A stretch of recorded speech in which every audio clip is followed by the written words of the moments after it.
남편의 배신 속 아내의 단단한 선택. 남편의 외도를 알게 된 순간 저는 예상과 전혀 다른 선택을 했습니다. 이혼? 아니요. 용서? 그것도 아니에요.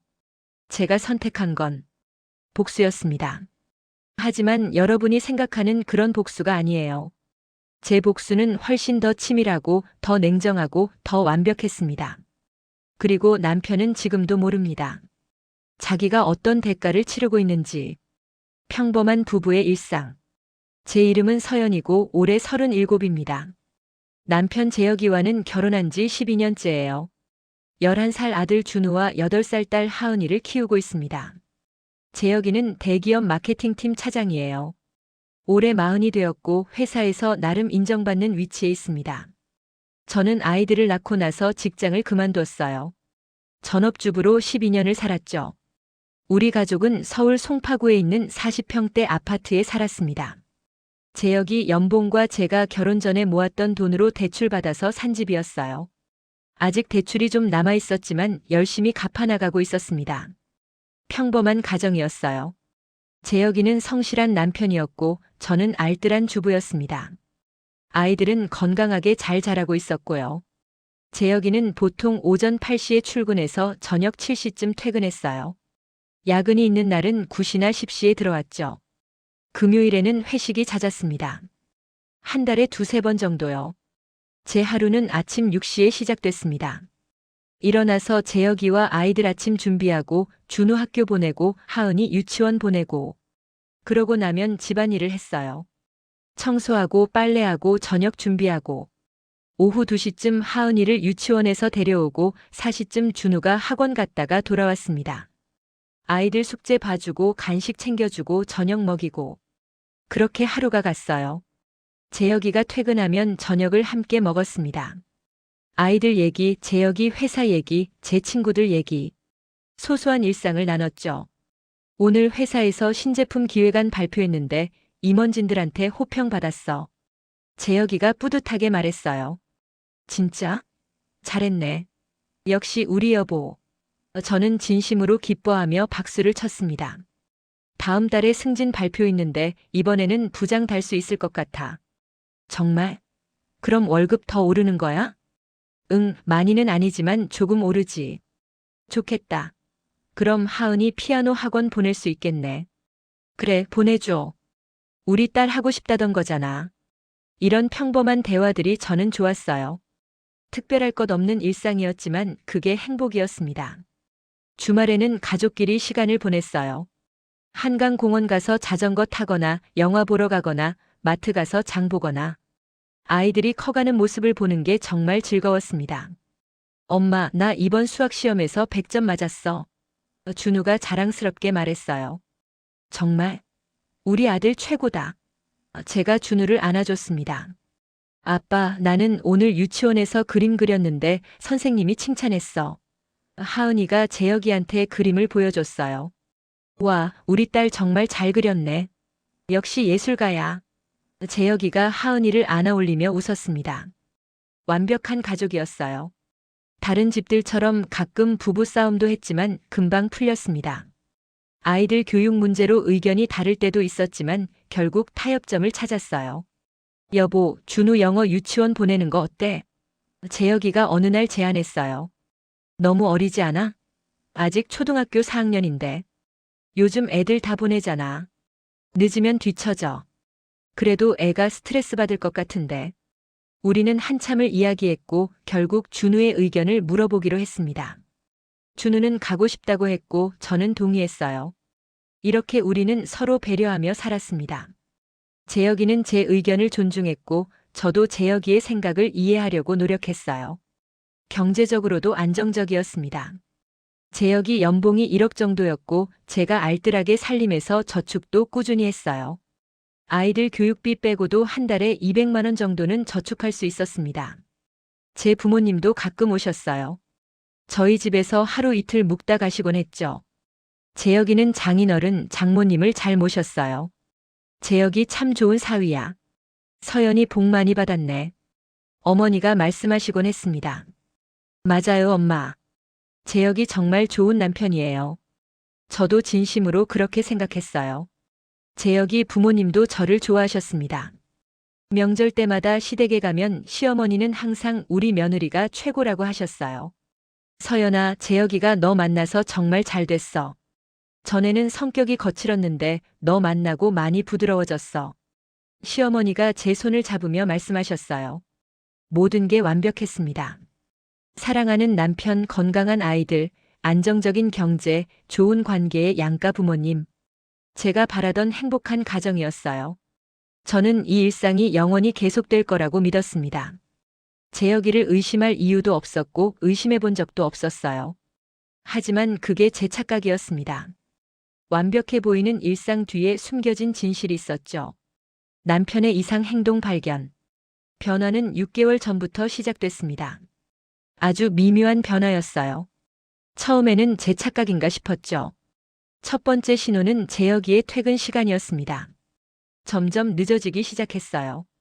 보통 7시에 오던 사람이 8시, 9시, 때로는 11시에 오기 시작했습니다. 여보, 요즘 왜 이렇게 늦어? 제가 물었어요. 회사에 프로젝트가 많아서. 미안. 재혁이가 피곤한 표정으로 대답했습니다. 너무 무리하지 마. 건강 챙겨야지. 알아. 조금만 참아줘. 이번 프로젝트 끝나면 나아질 거야. 그럴듯한 설명이었어요. 실제로 재혁이 회사는 바쁜 시즌이었으니까요. 두 번째 신호는 핸드폰이었습니다. 재혁이는 원래 핸드폰을 아무데나 두는 스타일이었어요. 거실 테이블 위든 침대 옆이든. 제가 재혁이 핸드폰으로 전화를 거는 것도 자연스러웠고요. 그런데 어느 순간부터 재혁이는 핸드폰을 항상 몸에 지니고 다녔습니다. 화장실 갈 때도 들고 가고 샤워할 때도 욕실 문 앞에 놓고. 그리고 비밀번호를 바꿨어요. 여보, 핸드폰 비밀번호 바꿨어? 제가 물었습니다. 응, 회사에서 보안 강화하라고 해서. 업무 관련 정보가 많이 들어있거든. 재혁이가 자연스럽게 대답했어요. 그래. 근데 나한테는 알려줘야 하는 거 아니야? 맞다, 미안. 비밀번호는? 재혁이가 말하려다 멈췄습니다. 아, 근데 회사 규정상 가족한테도 알려주면 안 된대. 미안. 이상했어요. 예전에는 그런 규정 없었는데요. 하지만 따지지 않았습니다. 재혁이를 믿었으니까요. 세 번째는 외모였습니다. 재혁이가 갑자기 외모에 신경 쓰기 시작했어요. 새 옷을 자주 사왔고 헤어스타일도 바꿨습니다. 향수도 뿌리기 시작했어요. 여보, 오늘 되게 멋있네.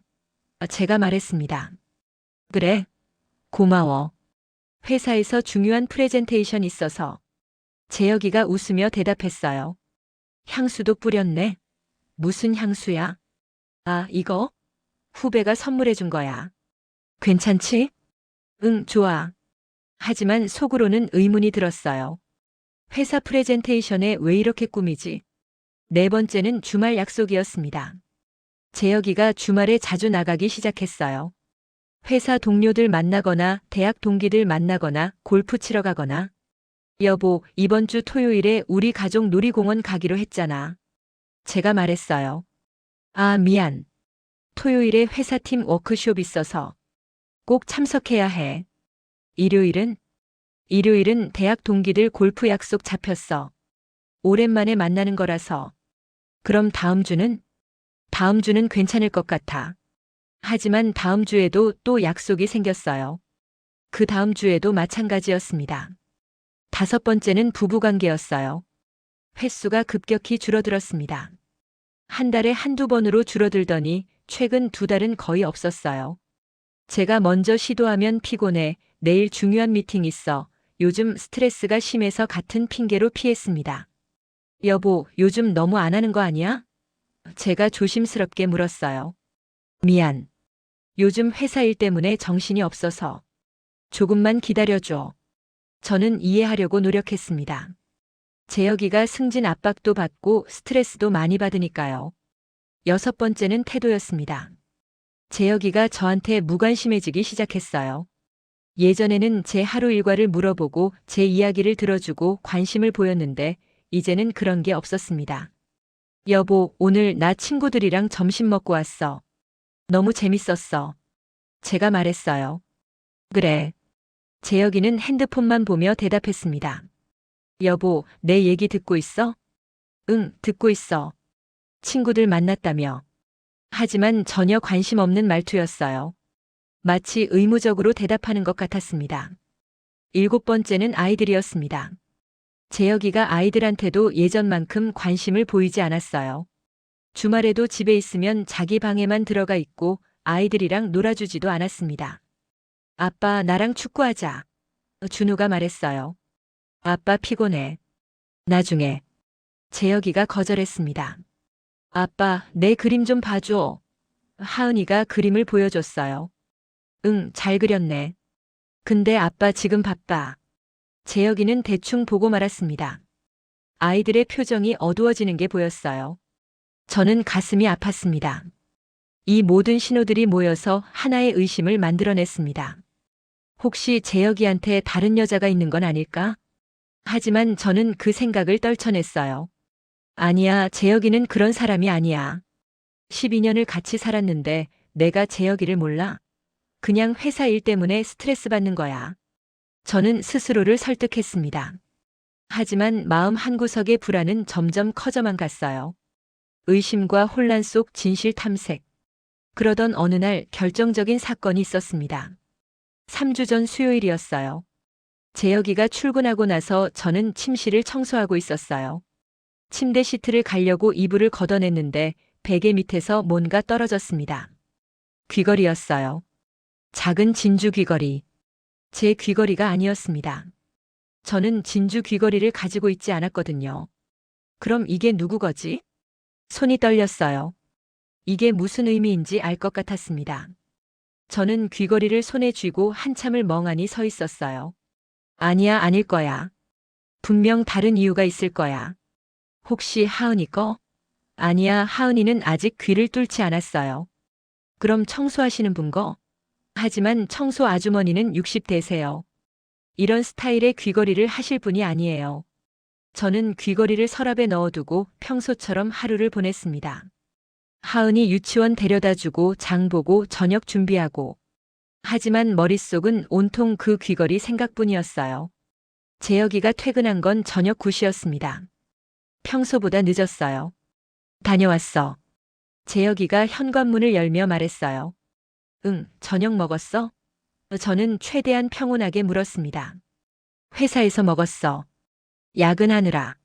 저는 재혁이를 관찰했어요.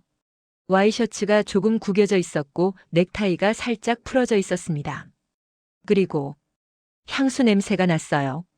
아침에 뿌린 향수와는 다른 냄새였습니다. 달콤하고 여성스러운 향. 여보, 오늘 무슨 일 있었어? 제가 물었습니다. 응? 별일 없는데. 왜? 아니, 그냥. 피곤해 보여서. 응, 좀 피곤해. 먼저 씻을게. 재혁이는 서둘러 욕실로 들어갔습니다. 평소보다 오래 씻었어요. 30분은 넘게 있었던 것 같습니다. 그날 밤 저는 잠을 이룰 수 없었습니다. 옆에서 자고 있는 재혁이를 바라보며 수없이 많은 생각이 머릿속을 스쳤어요. 다음 날 저는 결심했습니다. 확인해 보기로. 재혁이가 출근하고 나서 저는 재혁이 서재를 뒤지기 시작했어요. 서랍, 책장, 옷장. 뭔가 단서가 있을 거라고 생각했습니다. 하지만 아무것도 없었어요. 수상한 건 하나도 없었습니다. 그럼 핸드폰을 확인해야 하는데 비밀번호를 몰라요. 어떻게 하지? 저는 재혁이가 쓸만한 비밀번호를 생각해 봤습니다. 결혼기념일? 아니에요. 아이들 생일? 그것도 아니에요. 재혁이 생일? 역시 아니었습니다. 그때 문득 생각났어요. 재혁이 차 번호. 혹시? 저녁에 재혁이가 샤워하는 동안 저는 재혁이 핸드폰을 집어들었습니다. 손이 떨렸어요. 차 번호를 입력했습니다. 핸드폰이 열렸어요. 심장이 빠르게 뛰기 시작했습니다. 무엇을 확인해야 할까? 카톡? 문자? 전화 기록? 저는 카톡부터 확인했어요. 대화방 목록을 쭉 내려봤습니다. 회사 동료들, 대학 동기들, 가족들. 그리고 하나의 이름이 눈에 띄었습니다. 수진. 누구지? 이 이름 처음 들어본 것 같은데. 대화방을 열었어요. 그리고 제 심장이 멈췄습니다. 오늘 보고 싶어. 나도. 내일 점심때 만날까? 좋아. 어디서? 우리 호텔. 호텔. 그 단어가 제 눈에 박혔습니다. 더 위로 스크롤했어요. 수백 개의 메시지가 오가고 있었습니다. 사랑해. 나도 사랑해. 언제쯤 우리 공개적으로 만날 수 있을까? 조금만 기다려. 시간이 필요해. 저는 핸드폰을 떨어뜨릴 뻔했어요. 이게 현실인가요? 제 남편이 다른 여자한테 사랑한다고 말하고 있다고요? 사진도 있었어요. 두 사람이 함께 찍은 셀카 수진이 재혁이한테 보낸 사진들. 예쁜 여자였어요. 젊고 날씬하고 세련됐습니다. 저는 더 이상 볼 수 없었어요. 욕실에서 물소리가 멈췄습니다. 재혁이가 곧 나올 거예요. 저는 급히 핸드폰을 원래 자리에 놓고 침대로 갔습니다. 이불을 덮고 자는 척했어요. 재혁이가 욕실에서 나왔습니다. 자고 있어? 저는 대답하지 않았어요. 그냥 자는 척했습니다. 재혁이는 침대에 누웠습니다. 제 옆에요. 배신자 옆에 누워있는 제 자신이 역겨웠어요. 하지만 저는 꾹 참았습니다.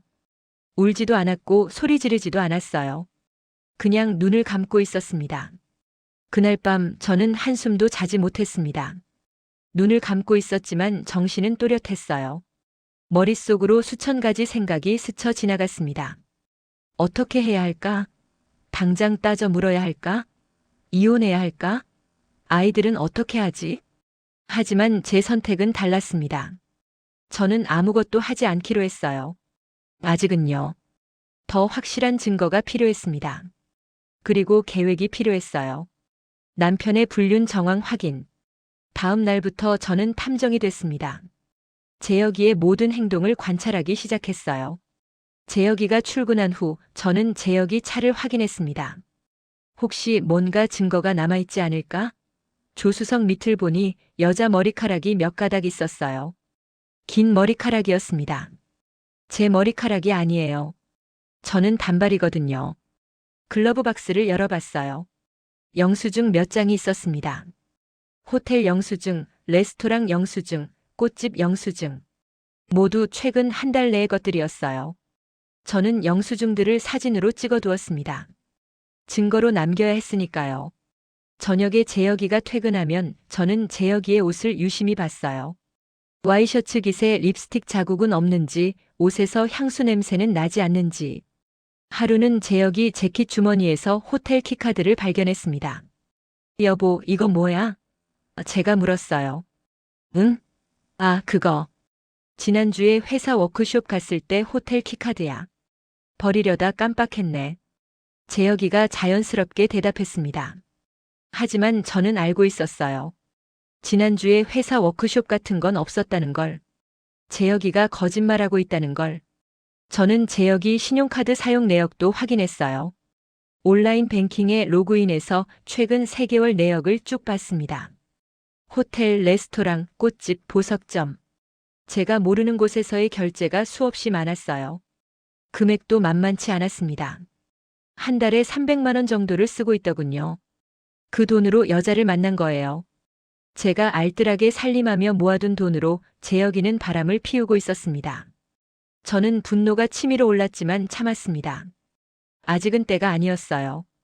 저는 재혁이가 자는 동안 다시 한번 핸드폰을 확인했습니다. 이번에는 모든 메시지를 스크린샷으로 찍어뒀어요. 제 핸드폰으로 전송했습니다. 수진과의 대화를 더 자세히 읽었어요. 6개월 전부터 시작됐더군요. 수진은 재혁이 회사 후배였습니다.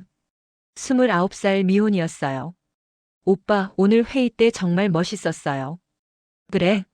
고마워. 오빠 같은 사람이 내 남자친구였으면 좋겠어요. 이렇게 시작된 대화가 점점 발전했습니다. 칭찬에서 호감으로, 호감에서 사랑으로. 수진아, 나 결혼했다는 거 알지? 알아요. 하지만 상관없어요. 오빠를 사랑하니까. 미안해. 너한테 이러면 안 되는데. 괜찮아요. 제가 선택한 거예요. 그리고 2달 전 처음으로 육체적 관계를 가졌습니다. 오늘 정말 행복했어. 나도. 너무 좋았어. 오빠 사랑해요. 나도 사랑해. 저는 메시지를 읽으면서 눈물이 나올 것 같았지만 참았어요. 울면 안 됐습니다. 아직은 강해야 했어요. 사진도 수십 장 저장했습니다.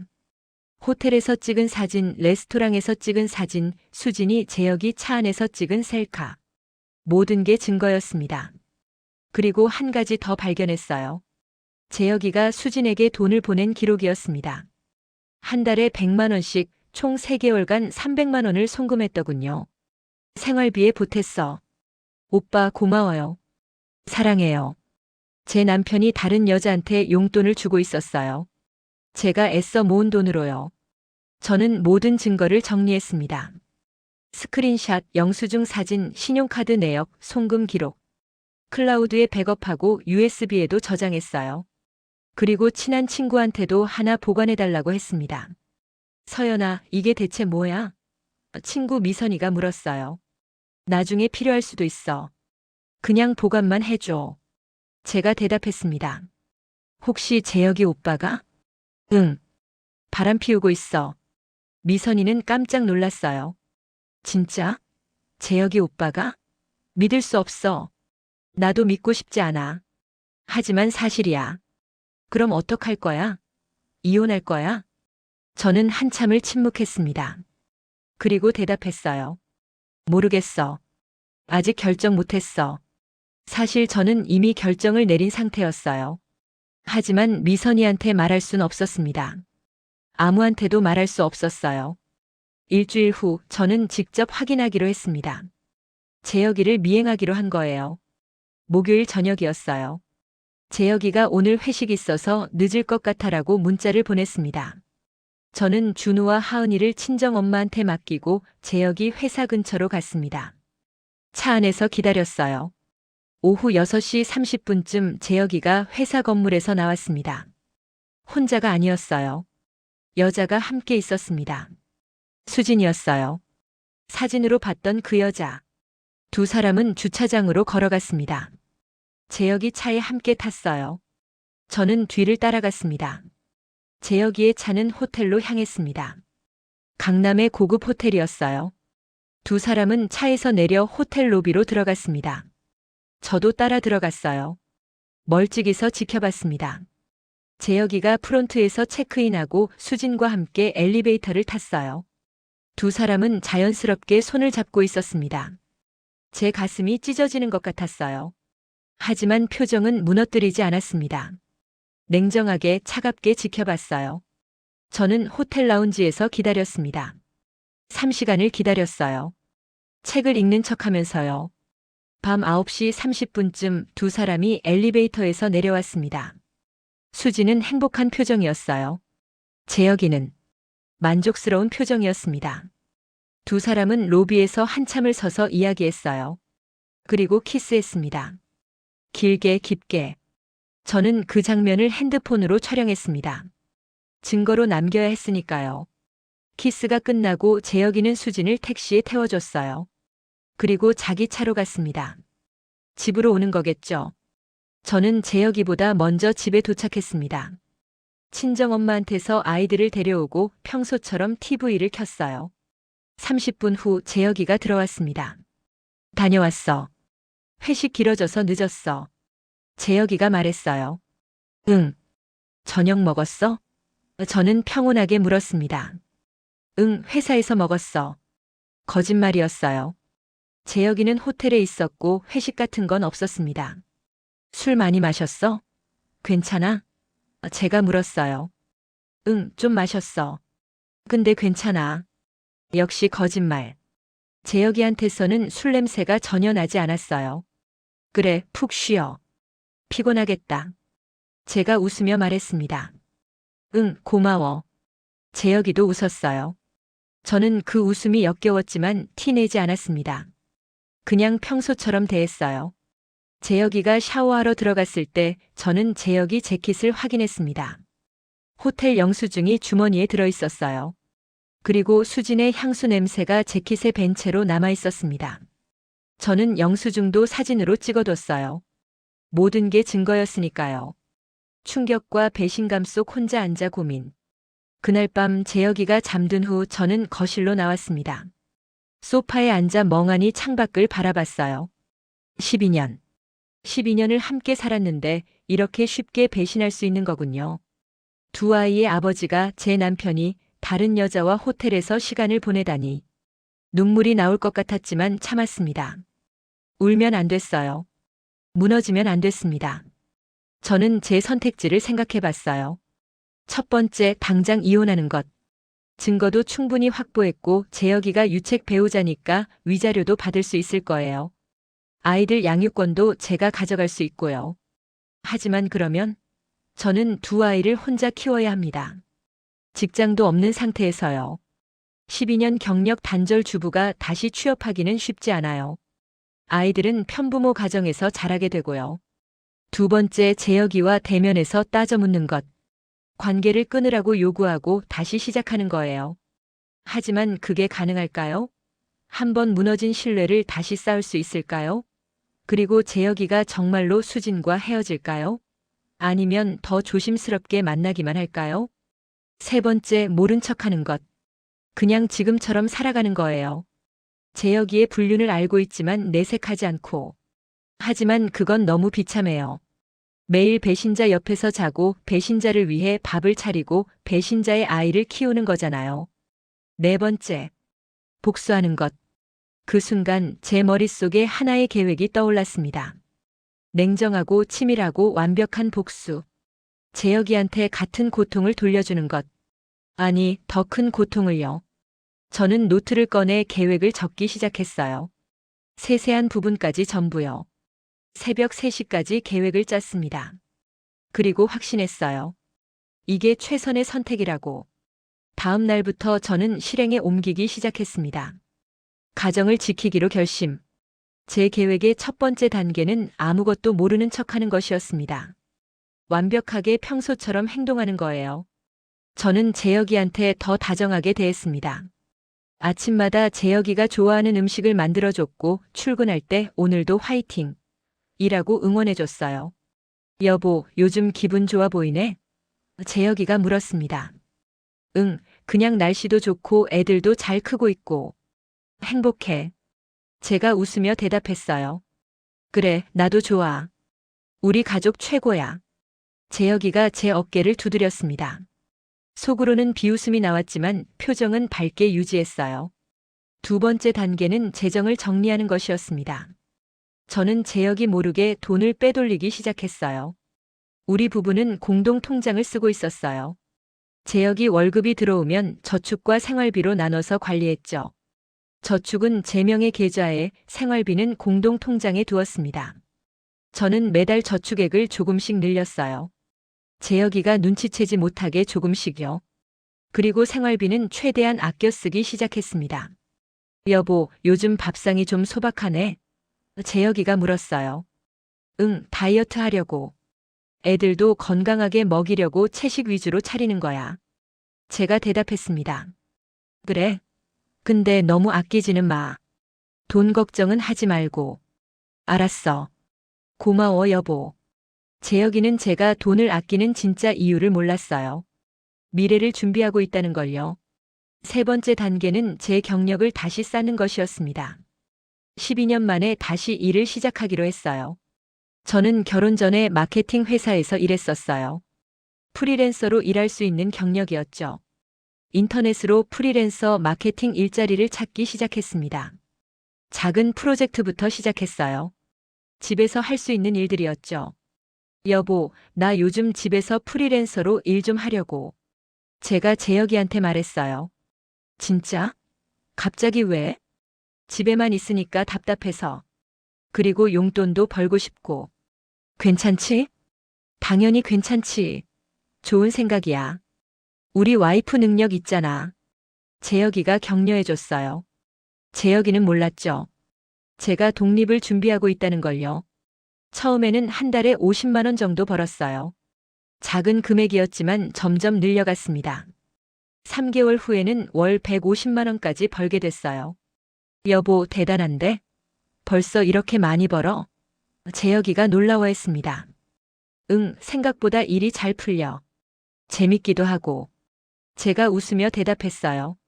저는 번 돈을 전부 제 개인 계좌에 저축했습니다. 재혁이한테는 비밀이었어요. 네 번째 단계는 법률 상담을 받는 것이었습니다. 이혼 전문 변호사를 만났어요. 증거가 아주 충분하시네요. 유책 배우자가 명확하니까 위자료와 재산 분할에서 유리하실 겁니다. 변호사가 말했습니다. 위자료는 얼마나 받을 수 있을까요? 케이스마다 다르지만 보통 5천만 원에서 1억 원 사이입니다. 남편분 연봉이 1억이고 불륜 증거가 명확하니까 최소 7천만 원은 받으실 수 있을 것 같네요. 재산 분할은요? 결혼 생활 12년이니까 재산의 50%는 부인 몫입니다. 현재 아파트 시세가 12억이고 대출이 3억 남았으니까 순자산 9억. 그중 4억 5천이 부인 몫이에요. 거기에 남편이 유책 배우자니까 더 유리하게 협상할 수 있습니다. 양육권은요? 아이들이 어리고 어머니가 주 양육자셨으니까 당연히 어머니가 가져가십니다. 양육비도 받으실 수 있고요. 계산을 해보니 이혼하면 저는 위자료 7천만 원, 재산 분할 4억 5천, 그리고 매달 양육비를 받을 수 있었어요. 거기에 제가 모아둔 돈까지 합치면 아이들을 키우는데 충분했습니다. 하지만 저는 아직 이혼 서류를 작성하지 않았어요. 때가 되면 하기로 했습니다. 홀로 가족을 돌보는 현실. 6개월이 지났습니다. 그동안 재혁이의 불륜은 계속됐어요. 저는 알고 있었지만 모른 척했습니다. 재혁이는 점점 더 대담해졌어요. 주말에도 수진을 만나러 나갔고 때로는 출장이라며 수진과 여행도 다녀왔습니다. 여보, 이번 주말에 부산 출장 가야 할 것 같아. 재혁이가 말했어요. 그래? 언제 가는데? 토요일 아침에 가서 일요일 저녁에 올 거야. 알았어. 조심히 다녀와. 하지만 저는 알고 있었어요. 부산 출장이 아니라 수진과의 여행이라는 걸. 재혁이 신용카드 내역을 확인해 보니 부산의 고급 리조트 예약 기록이 있었거든요. 재혁이가 없는 주말, 저는 아이들과 시간을 보냈습니다. 한강공원에 가서 자전거도 타고 놀이공원도 갔어요. 엄마 아빠는 언제 와? 하은이가 물었습니다. 내일 저녁에 올 거야. 아빠 일 때문에 바빠서 못 온 거야. 제가 대답했어요. 아빠 요즘 너무 안 놀아줘. 엄마만 놀아줘. 준우가 투덜거렸습니다. 아빠도 놀아주고 싶은데 일이 많아서 그래. 이해해줘, 응? 알았어. 아이들이 안쓰러웠어요. 아빠의 사랑을 제대로 받지 못하고 있으니까요. 하지만 제가 더 많이 사랑해주면 된다고 생각했습니다. 저는 아이들과의 시간을 최대한 많이 가졌어요. 학교 끝나면 함께 간식 만들어 먹고 숙제 도와주고 책 읽어주고 주말에는 재밌는 곳에 데려가고요. 엄마, 나 엄마가 제일 좋아. 하은이가 제 품에 안기며 말했습니다. 엄마도 하은이가 제일 좋아. 제가 하은이를 꼭 안아줬어요. 준우도 제 옆에 왔습니다. 나도 엄마 좋아해. 엄마도 준우 좋아해. 세상에서 제일. 아이들과 함께 있을 때만큼은 행복했어요. 재혁이의 배신도 불륜도 잊을 수 있었습니다. 하지만 밤에 혼자 있을 때면 외로웠어요. 재혁이가 옆에 없는 침대는 너무 넓고 차가웠습니다. 울고 싶었지만 참았어요. 아이들이 들을까봐요. 그렇게 6개월을 버텼습니다. 제 안의 분노와 슬픔을 꾹꾹 눌러 담으며요. 그동안 저는 착실히 준비했어요. 돈도 모았고 커리어도 쌓았고 법률 지식도 공부했습니다. 이제 준비는 끝났어요. 남편과의 갈등과 대면. 그리고 드디어 그날이 왔습니다. 재혁이의 생일이었어요. 저는 집에서 조촐한 파티를 준비했습니다. 아이들과 함께 케이크도 만들고 저녁도 푸짐하게 차렸어요. 여보, 생일 축하해. 제가 케이크에 촛불을 켜며 말했습니다. 고마워. 우리 와이프 최고야. 재혁이가 웃으며 말했어요. 아빠 생일 축하해. 준우와 하은이도 함께 노래를 불렀습니다.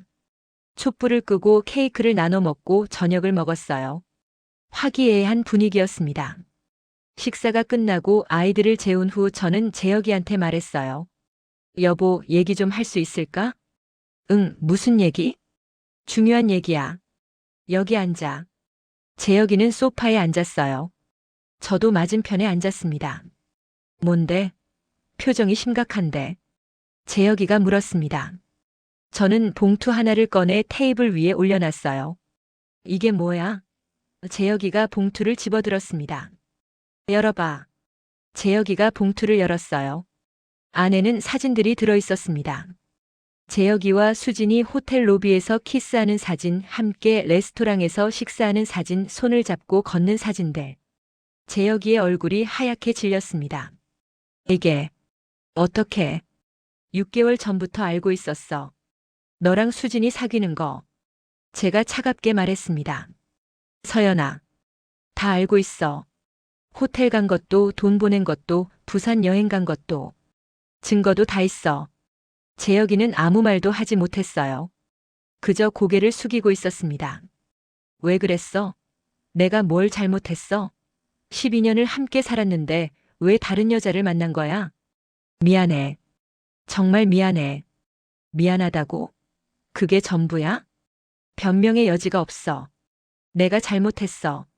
그래, 내가 잘못했지. 엄청 잘못했어. 침묵이 흘렀습니다. 이제 어떻게 할 거야? 제가 물었습니다. 수진이랑은 끝낼게. 정말로. 다시는 만나지 않을게. 제발 용서해줘. 재혁이가 애원했습니다. 믿을 수 없어. 진심이야. 정말로 끝낼게. 당신밖에 없어. 아이들도 있잖아. 아이들 핑계 대지 마. 아이들 생각했으면 바람 피우지도 않았겠지. 재혁이는 아무 말도 하지 못했어요. 저는 다른 봉투를 꺼냈습니다. 이게 뭔데? 재혁이가 물었습니다. 이혼 서류야. 재혁이의 눈이 커졌어요. 서연아. 사인해. 안 돼. 이혼은 안 돼. 제발. 왜 안 돼? 배신자랑 살고 싶지 않아. 아이들은 어떡하고. 내가 키울 거야. 너는 양육비만 보내면 돼. 안 돼. 난 이혼 안 할 거야. 재혁이가 소리쳤습니다. 저는 조용히 말했어요. 그럼 계속 증거를 모을 거야. 그리고 내 회사에, 내 부모님한테 다 알릴 거야. 재혁 차장이 신입사원이랑 바람 피운다고. 재혁이의 얼굴이 창백해졌습니다.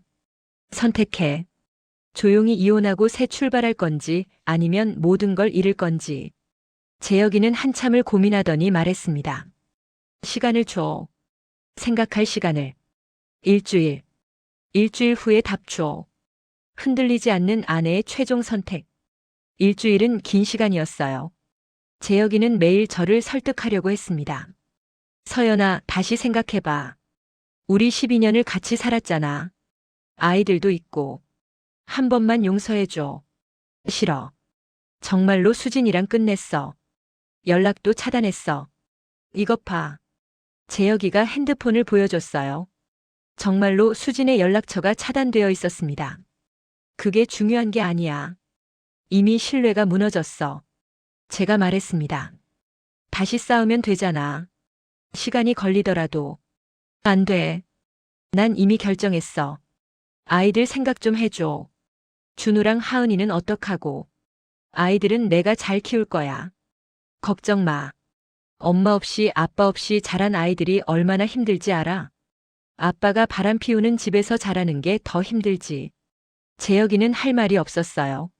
사흘째 되는 날 재혁이는 다른 전략을 썼습니다. 눈물 작전이었죠. 서연아, 나 정말 반성하고 있어. 미안해. 내가 정신이 나갔었어. 수진이한테 홀린 거야. 수진이 핑계 대지 마. 내가 선택한 거잖아. 맞아. 내가 잘못했어. 다시는 안 그럴게. 평생 너만 사랑할게. 제발 한 번만 기회를 줘. 재혁이는 무릎까지 꿇었어요. 하지만 저는 마음이 움직이지 않았습니다. 일어나. 보기 흉해. 서연아. 일어나라고. 재혁이는 일어났어요. 눈물을 닦으며요. 닷새째 되는 날 재혁이는 분노했습니다. 넌 정말 냉정하다. 12년을 같이 살았는데 이렇게 쉽게 버릴 수 있어? 쉽지 않았어. 6개월 동안 고민했어. 그리고 이게 최선이라는 결론을 내렸어. 최선? 가족을 파괴하는 게 최선이라고. 가족을 먼저 파괴한 건 너야. 나는 그냥 끝내는 것뿐이야. 너도 잘못이 있었어. 너무 집에만 있으면서 나한테 무관심했잖아. 내 잘못으로 돌리지 마. 내가 바람핀 건 내 선택이야. 재혁이는 더 이상 할 말이 없었나 봐요. 조용해졌습니다. 일주일이 지났습니다. 저는 재혁이한테 물었어요. 결정했어? 재혁이는 한참을 침묵하더니 대답했습니다. 이혼은 하지 말자. 대신 내가 보상할게. 뭐든지 해줄게. 보상? 제가 웃었어요. 무슨 보상? 돈, 집 뭐든지. 원하는 거 다 해줄게. 그러니까 이혼만은 하지 말자. 저는 고개를 저었습니다. 필요 없어. 그럼 뭘 원해? 말해봐. 저는 재혁이를 똑바로 바라보며 말했어요. 나는 이미 6개월 동안 혼자 이 가정을 지켜왔어. 내가 수진이랑 호텔에 있을 때 나는 아이들 재우고 있었어. 내가 거짓말로 나를 속일 때 나는 집안일하고 있었어. 내가 다른 여자한테 사랑한다고 말할 때 나는 우리 가족 미래를 준비하고 있었어. 서연아. 그리고 깨달았어. 나는 너 없이도 잘 살 수 있다는 걸. 아니, 너 없이 더 잘 살 수 있다는 걸. 재혁이의 얼굴이 굳어졌습니다. 6개월 동안 나는 일도 다시 시작했어. 매달 200만 원씩 벌고 있어. 돈도 모았어. 5천만 원 넘게. 법률 상담도 받았고 변호사도 선임했어. 내가 알든 모르든 나는 이미 준비가 끝났어. 진심이야? 정말로 나를 떠날 거야? 응. 그게 내 선택이야. 재혁이는 무너졌어요. 제발. 제발 한 번만 기회를 줘. 기회는 이미 6개월 전에 줬어. 내가 수진이를 선택했을 때 나한테 솔직하게 말할 기회. 근데 넌 거짓말을 선택했잖아. 미안해. 정말 미안해. 미안하다는 말은 이제 지겨워. 이혼 서류에 사인해. 재혁이는 떨리는 손으로 펜을 집어들었습니다.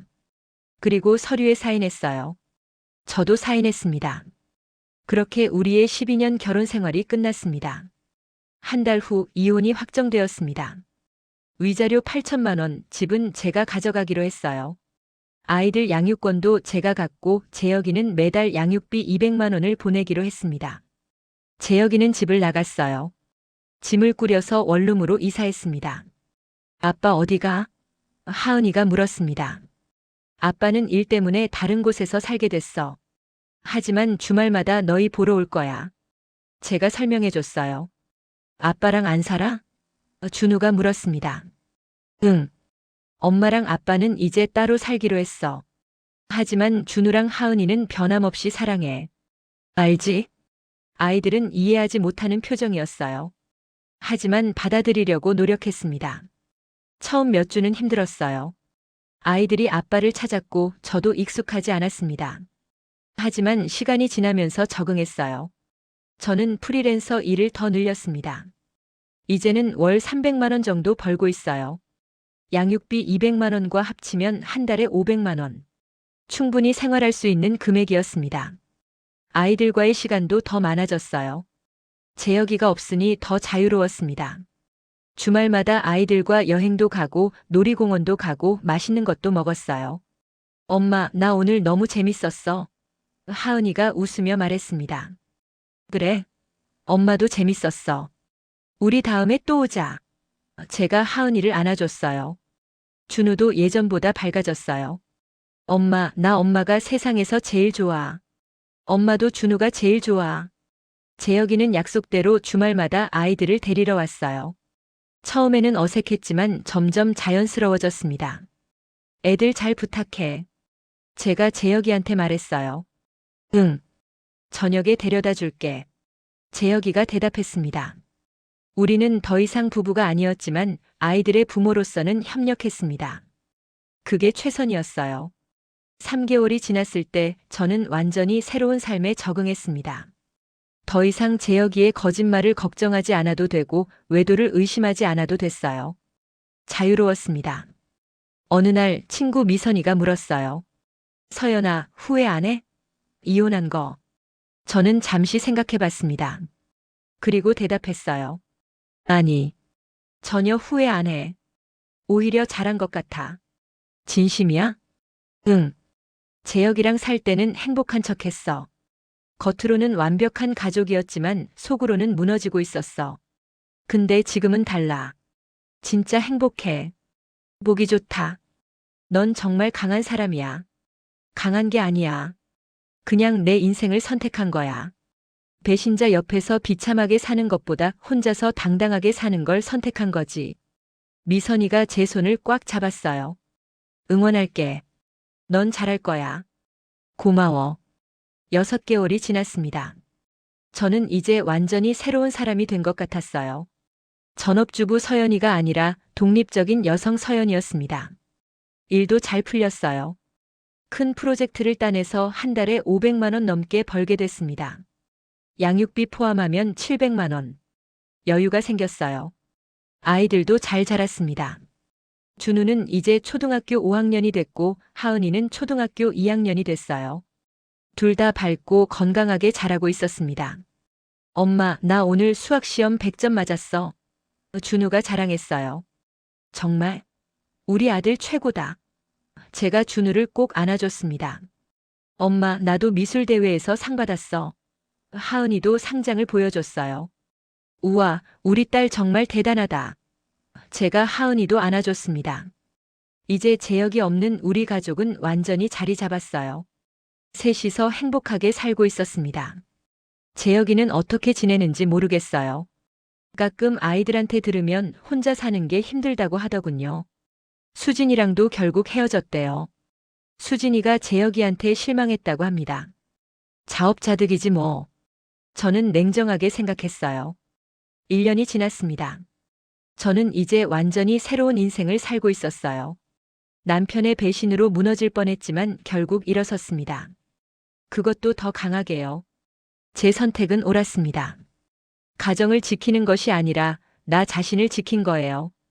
배신자 옆에 남아있는 게 가정을 지키는 게 아니에요. 아이들에게 당당한 엄마의 모습을 보여주는 게 진짜 가정을 지키는 거죠. 지금도 가끔 힘들 때가 있어요. 혼자 아이들을 키우는 게 쉽지는 않으니까요. 하지만 후회하지 않습니다. 제 선택이 자랑스러워요. 여러분, 혹시 배우자의 외도를 알게 된다면 어떻게 하시겠어요? 용서할 건가요? 이혼할 건가요? 아니면 모른 척 할 건가요? 정답은 없어요. 각자의 상황이 다르니까요. 하지만 한 가지는 확실해요. 여러분 자신을 가장 먼저 생각하셔야 한다는 거요. 다른 사람을 위해 비참하게 살지 마세요. 아이들을 위해서라도 본인을 위해서라도 당당하게 사세요. 저는 남편의 배신 속에서 무너지지 않고 단단한 선택을 했습니다. 그리고 지금 행복합니다. 진짜 행복이에요. 끝까지 들어주셔서 감사합니다. 여러분도 행복하시길 바랍니다. 그리고 기억하세요. 배신당했다고 해서 인생이 끝나는 게 아니에요. 오히려 새로운 시작일 수 있습니다. 파이팅입니다.